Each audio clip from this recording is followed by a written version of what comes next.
Bonjour, c'est Mister Alix sur la chaîne Bout de Ficelle. Et pourquoi Bout de Ficelle, me direz-vous? Parce qu'avec des bouts de ficelle, on peut faire de grandes choses. Aujourd'hui, on se retrouve pour la rubrique Le Fauteuil Rouge et on va parler cinéma. C'est parti. The Thing est un film d'horreur et de science-fiction réalisé par John Carpenter, sorti en 1982, adapté de la nouvelle Who Goes There de John W. Campbell Jr.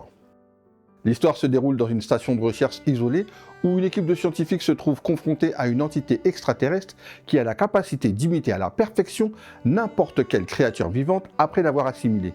Ce qui sème la paranoïa parmi les membres de l'équipe. Bah oui, comment déterminer qui est humain et qui ne l'est pas?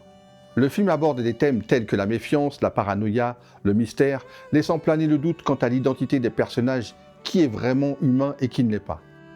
Il est connu pour son atmosphère tendue, ses effets spéciaux innovants pour l'époque, réalisés par Rob Bottin, et sa bande-son inquiétante composée par Ennio Morricone. Ouais, il n'a pas fait que des musiques pour western. À sa sortie, il a reçu des critiques mitigées, certains le trouvant trop graphique et dérangeant. The Thing n'a pas réussi à séduire le public et a rapporté moins que son budget initial.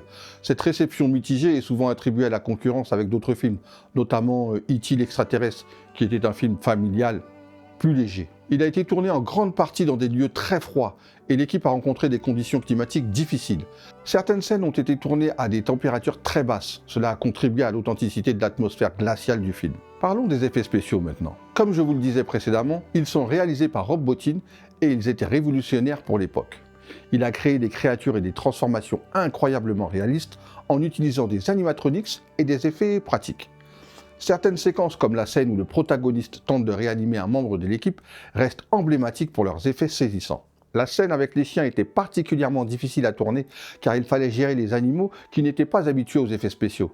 Un dresseur a été engagé pour s'assurer qu'il se comportait bien devant la caméra. Avec le temps, The Thing est devenu un classique culte, loué pour sa direction, sa tension psychologique et ses effets pratiques impressionnants.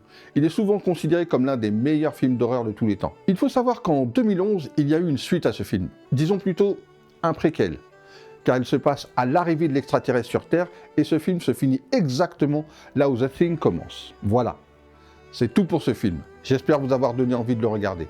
Abonnez-vous, likez, partagez, laissez un petit commentaire si vous le souhaitez et on se retrouve la semaine prochaine pour une nouvelle rubrique. D'ici là, prenez soin de vous. Peace.